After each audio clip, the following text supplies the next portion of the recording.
Welcome to So-and-So, brought to you by Bernina, made to create. I'm Meg Goodman, and you're about to enjoy a casual conversation with a special member of the sewist and quilting community.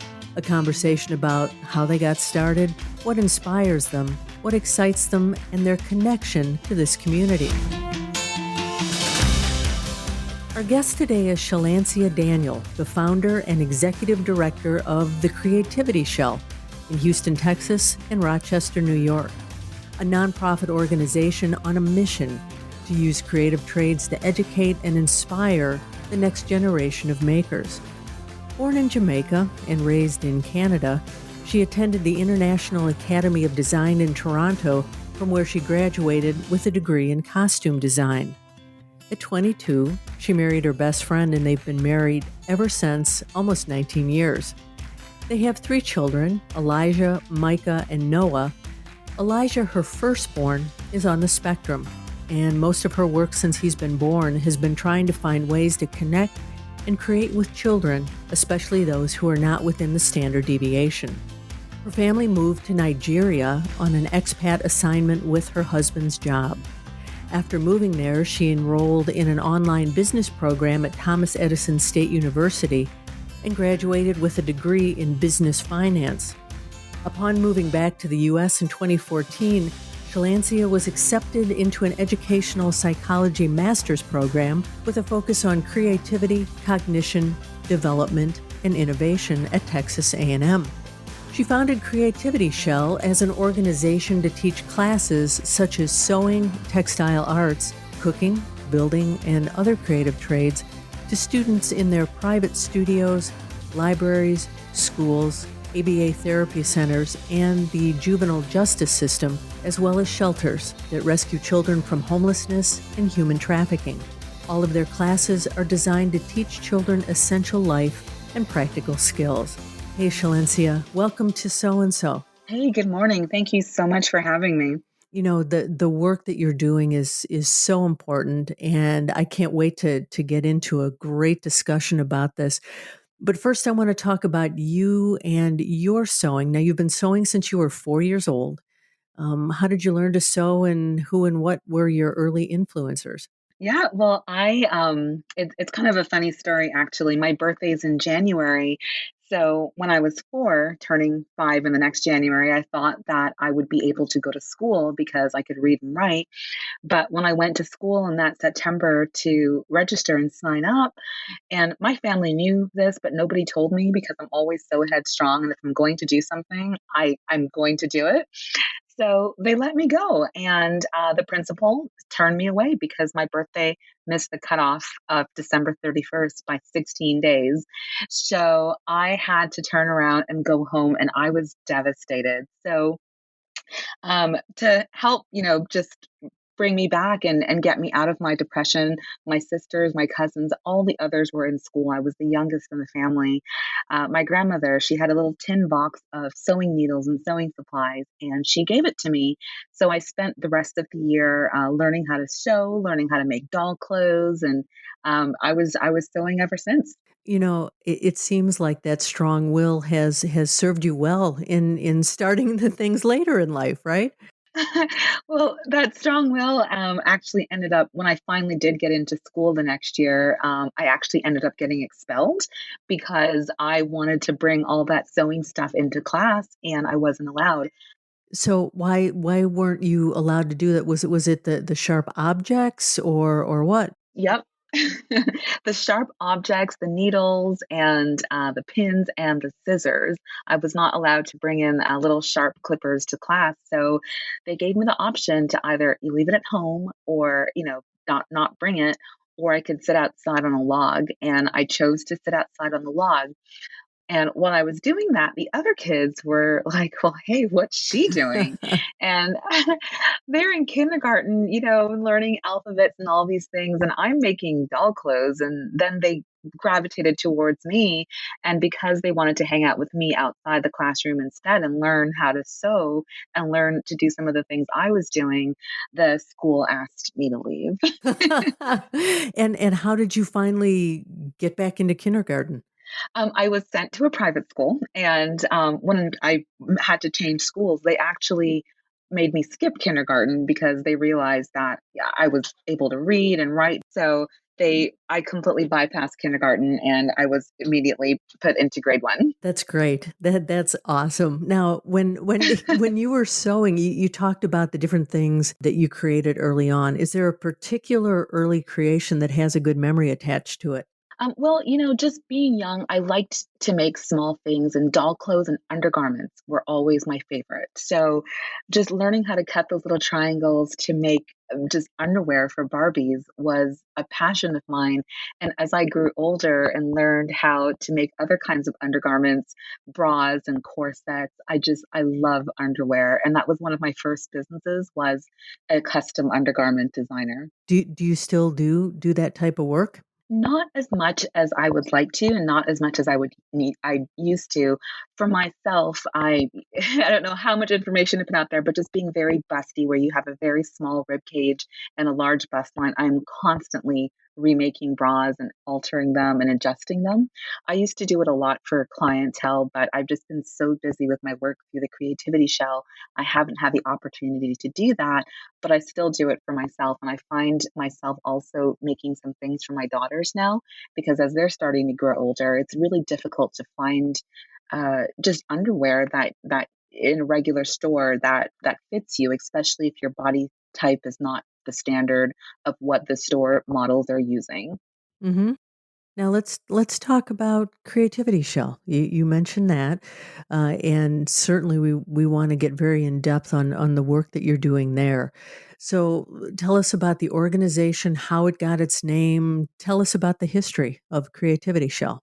Sure. I mean, how much time do you have? Because I can talk about the creativity shell forever. You know, it's a passion of yours and it's important work. So tell us all you want. Sure. No, when I lived in Africa, it was a very defining time for me because I was a young mother. I had children. I had a son on the spectrum. He had allergies. There's just so many things going on with him.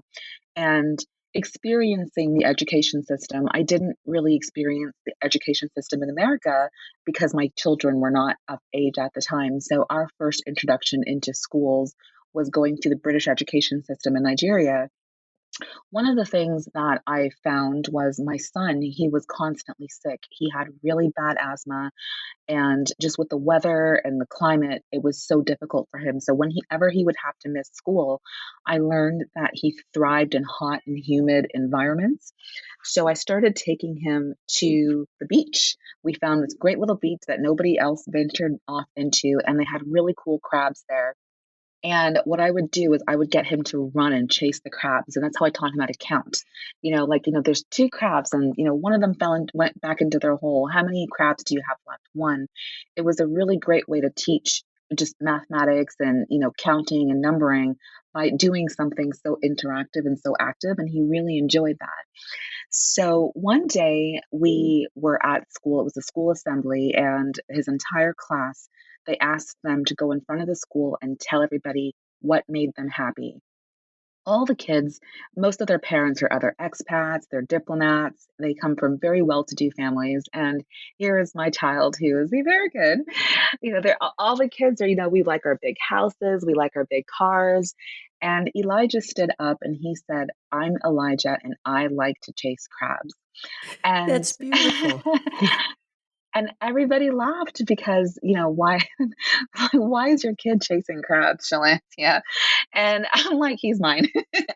But that was such a defining moment for me because I knew exactly what he meant. And he meant that he would rather be outside chasing crabs. He learned so much from doing so than he would be sitting in a classroom at a regular desk and chair.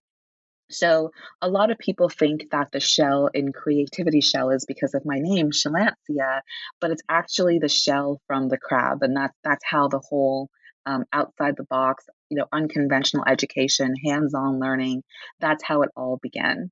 That's a great story, and certainly it has expanded to mean so much to you. Let's talk a little bit about the pillars that Creativity Shell works from. Now, the belief of the organization is that there's no one size fits all method to education. Obviously, from your history with Elijah, that's very apparent.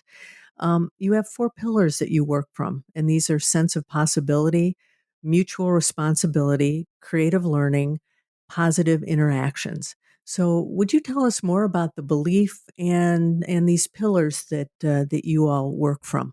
Absolutely. And those pillars are so important because the when we first started the Creativity Shell, I remember our first program was with a school called Garden Oaks, and I called them on it was a Friday and I said, "Hey, I'm starting a sewing program.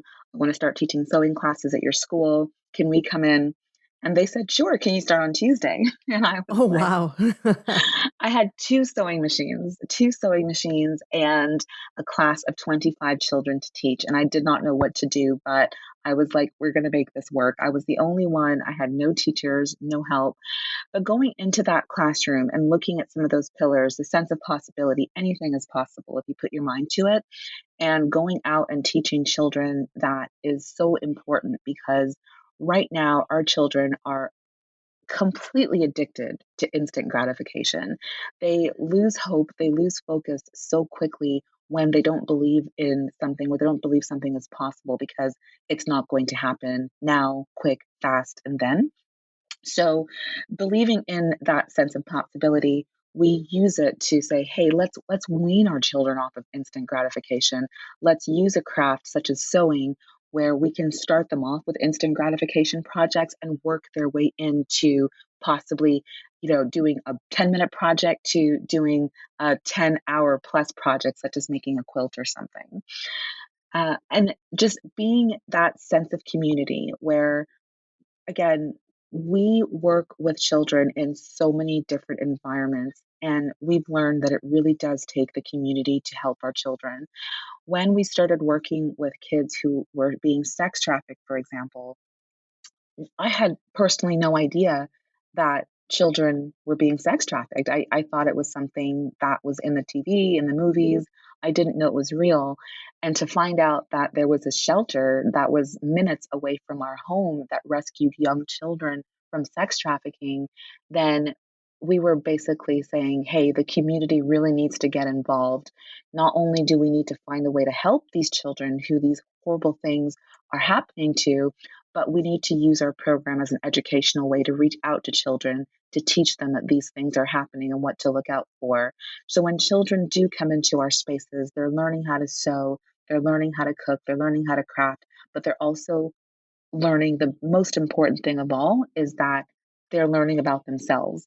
And even by using a sewing project where you can teach a child that, hey, this is your favorite color, a lot of children do not know their favorite color. So taking that community where if it might seem so simple and basic to say, let's teach children what their favorite colors are, that is definitely a win for a child who you might have a trafficker that is coming in to say, hey, let me tell you who you are, as opposed to that child knowing exactly who they are themselves. There is no one way method to do this. There are so many different types of learners out there. Some kids will learn better in person, some kids will learn better online. I'm the type of learner, if I read a book, I can memorize it and it's done. So for me, sitting in a classroom is not always the best thing, but there are some kids that they need that face to face interaction. So just really understanding the different types of children that we are working with, the different environments that they're in, and really using our projects to mold to their different styles, it really helps the child know that this is who they are, this is what they can do. And even if it's something they can't do, we are able to teach them some different methods that they can use to try to achieve it. So on your website, it talks about the many people that work with you and some of the different educational psychology concepts that you use, and you've kind of touched on this with the one size fits all or it doesn't fit all, and how children learn differently, how you're teaching them many things beyond these skills. Can you go a little bit more in depth about some of these psychology concepts that you use in your teaching?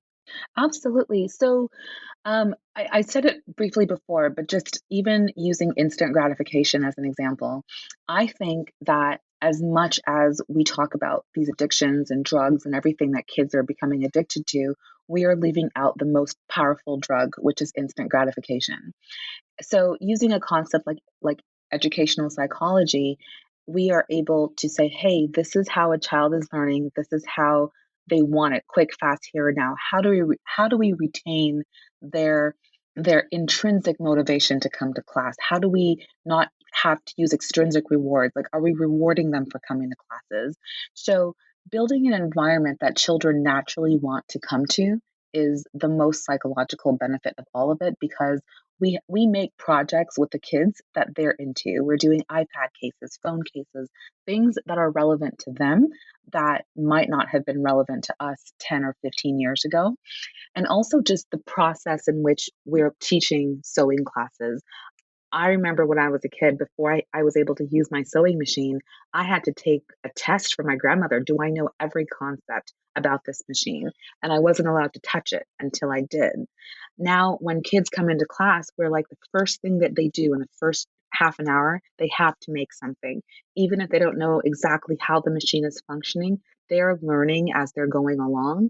And that has been very powerful for us, because we'll have a child in an hour, they've never sewn before, and they come out of the class saying, oh my God, I made something.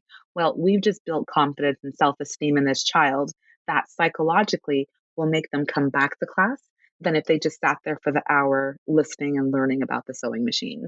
And you're finding that this is a successful way to it's almost your own form of instant gratification. They get to just jump right in and use something.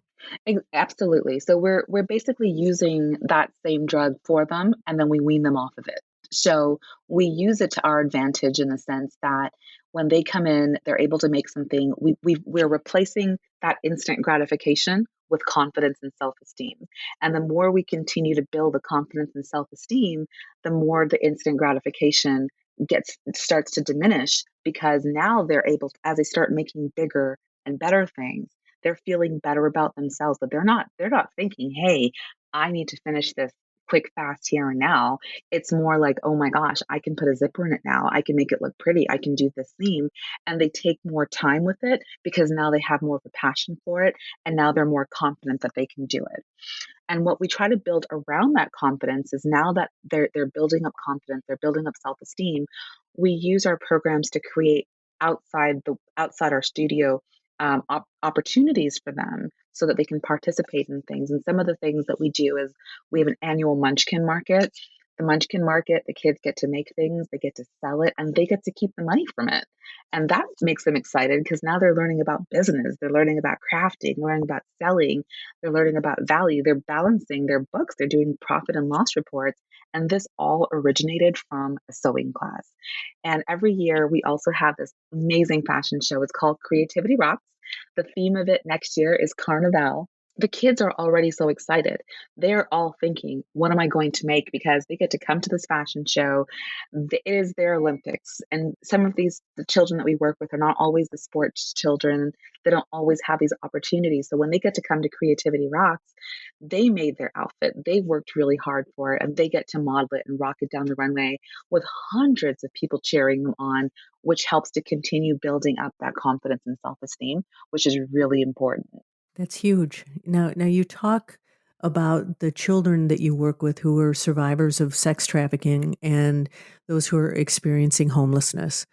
And beyond the skills that you're giving them and the self-esteem, you're creating a sense of community, because one of the things that these children experience is a sense of being alone or being the only one. Can you talk more about that sense of community that surrounds everything that you all do? Absolutely. We had a really amazing program working with the Salvation Army. We were working with homeless youths at the Salvation Army. And initially, the organization, they gave us a room upstairs in their building. It was a big open room, could hold lots of machines, fabrics, everything. And we noticed that the students were not coming to class. So we have a mobile studio. We have two, Jerry and Sherry, who are married. But we decided to take the mobile studio down to downtown Houston and see, is this a timing thing? The students aren't coming to class. Do they not want to learn how to sew? What is going on? Well, the day we took the mobile studio down, we had a lineup of children outside the door waiting to come in so they could come and sew with us. And it was just such a powerful moment because just imagine the children didn't have anywhere specific that they had to be, but seeing the bus and seeing how it was just a really safe place for them to come to, and knowing the organization, seeing the name of it, they felt safe and they felt comfortable. Whereas we don't know what they had to do the night before. We don't know what their survival mechanisms are. Having to go upstairs in a building may not be what they needed because that could bring back trauma. It could bring back so many other things. But nobody has an RV that is a converted sewing studio. Sure. That's great. And we hope that, it wouldn't bring trauma in. But that sense of self and that sense of being in the community where the children recognized who we were was very important because they trusted us. And it's hard because our number is right on our RV. We get phone calls. I've received phone calls at night from some of those children. um, one night in particular, one of them was hurt very badly and was in the hospital. And there I am on the phone at 2 o'clock in the morning, trying to get a group of children. I'm like, take him to the hospital. Do this and do that, and just knowing that our phone number was available to call when the doctors are asking, well, who are you? And it's like, I'm the sewing teacher. And so much more, uh, and so much more.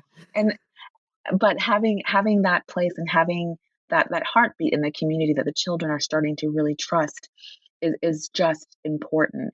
We have a lot of children who come out to us. There's like, Miss Shelancia, Miss Brittany, Miss Mara, Miss Lorelei, and, they'll come and tell us some of these things that they're going through. And we've now had to go back and take classes on different types of therapy techniques. One of our teachers, Brittany, is going back to school in September to get a degree in mental health therapy so we can offer more to the children.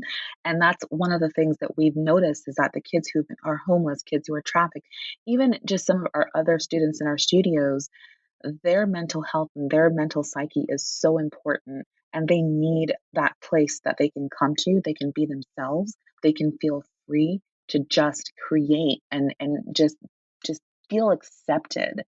And that part of what we've been able to build in the community is something that everyone asks how we do it and how we've been doing it. I don't know. We've just been there and we've been using creativity to give the kids the freedom to be themselves. So you are in Rochester, New York, and Houston, Texas. Can you talk just in general for the many, many children that you have worked with and served? What impact has this had overall? It has been really interesting and exciting to have two of the same organization in two different cities and two different states that are so different. One of the reasons we did that was some of the things that we were finding in Houston when we opened the studio there, especially when it came to things like sex trafficking, was, is this a Houston problem or is this a problem? And opening up Rochester, we were basically like, this is a problem. This is a problem everywhere. Mhm. And one of the things that we've also noticed, another one of the things is just it's a different generation. We're dealing with a different generation.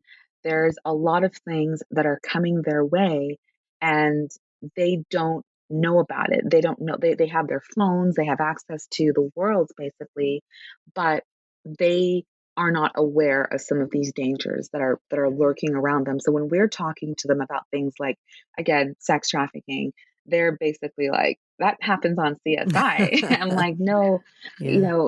a friend of yours from your school that went missing, that's what happened to them. And they don't really know. We see so many of the same things with the children. We see the same levels of poverty. We have the same levels of homelessness in both different states, both different programs.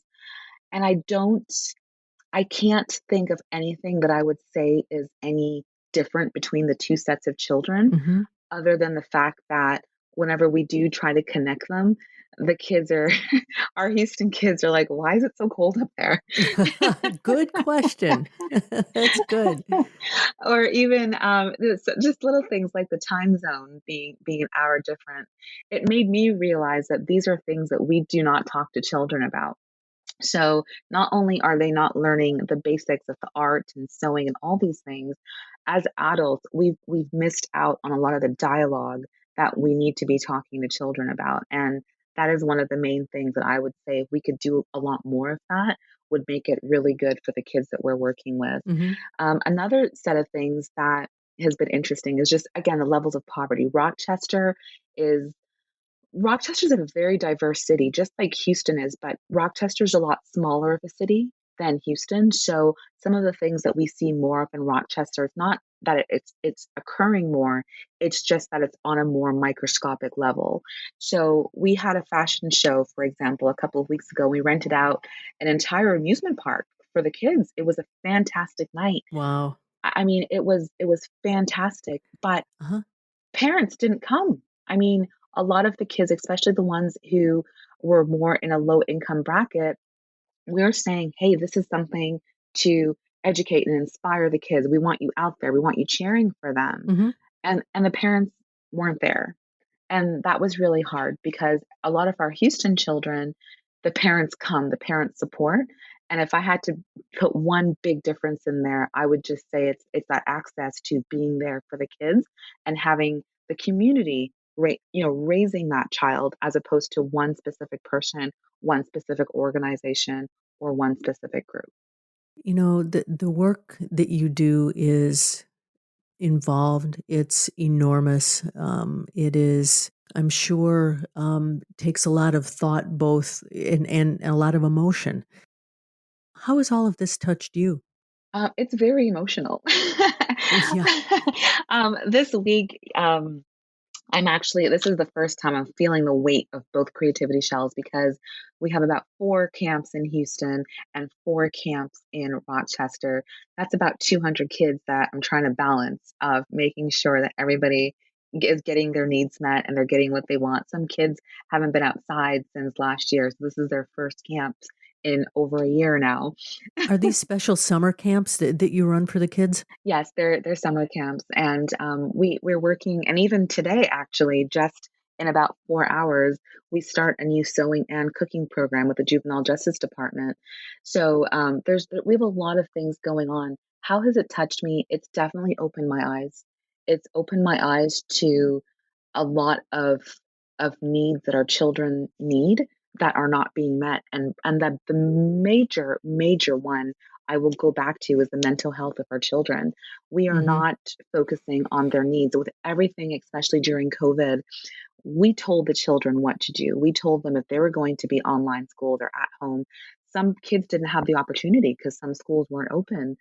Some parents didn't have the opportunity. They had to work and everything like that. And we have not been meeting their needs as far as mental health goes. We haven't been asking them. So even now in our summer camp, as our teachers are going out there, we've just been talking to the children. How are you doing? How are you feeling? And sometimes they open up to us and it's not things that we want to hear. We have to report it if it's something that is something that we do need to report. But Hmm.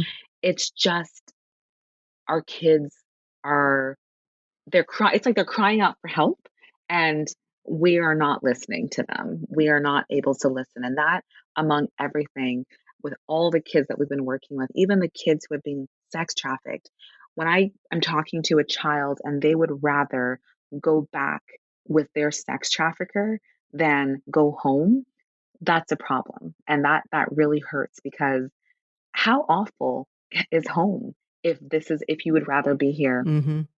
and seeing how much of that persists around us in children who we don't often even would think would be at risk for that because everyone thinks that it's always a certain group or a certain race of children. But I've seen it across the board where so many kids can be affected by it. And it really is, it's really hurtful to see.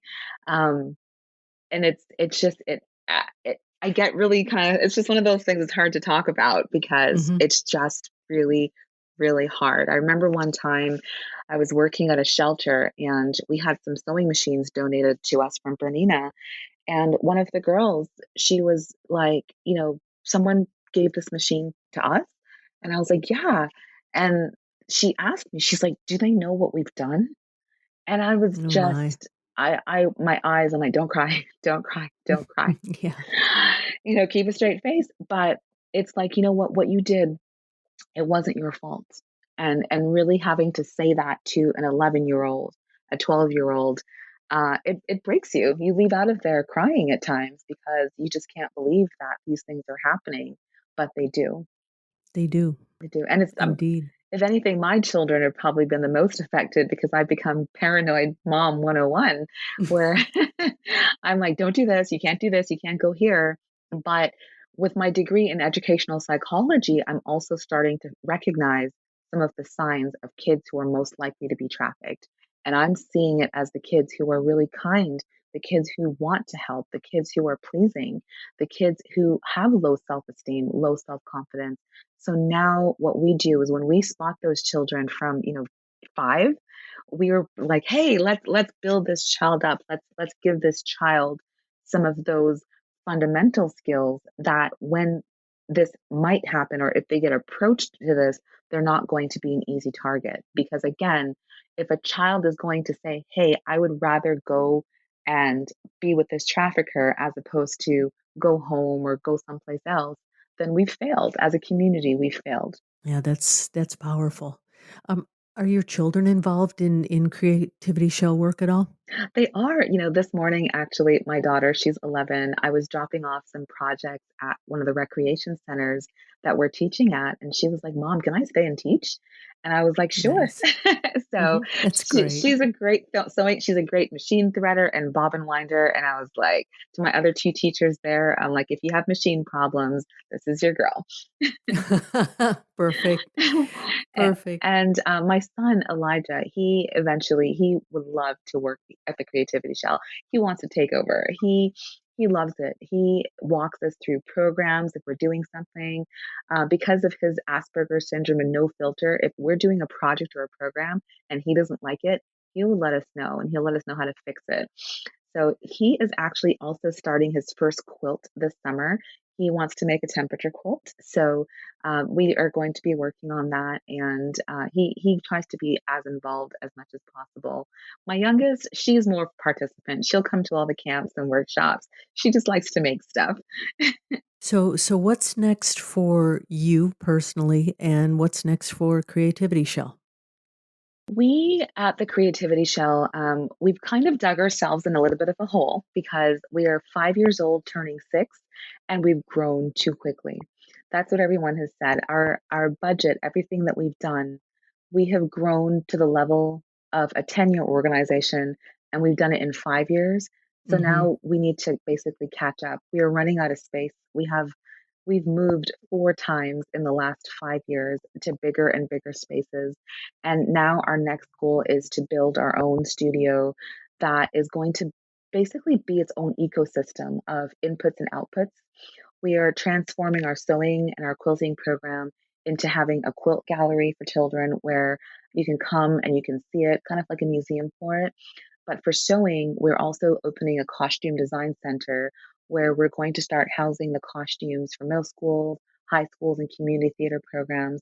And as we're working with children and teaching them how to sew, by the time they become of age and they want to work there, we'll have jobs available for them to work at. And how about you personally? This is your life's work. Are there any different things that you are looking at?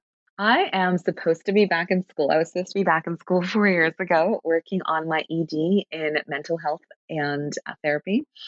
And a lot of my time has just been so taken back working with the Creativity Shell that I haven't had an opportunity to do that. But that's definitely something I would like to do.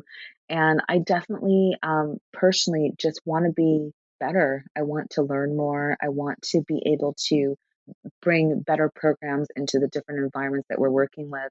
And that comes with me just taking that time to get out there and meet more children, meet the needs of them and see what what is going on in the different communities and everything like that.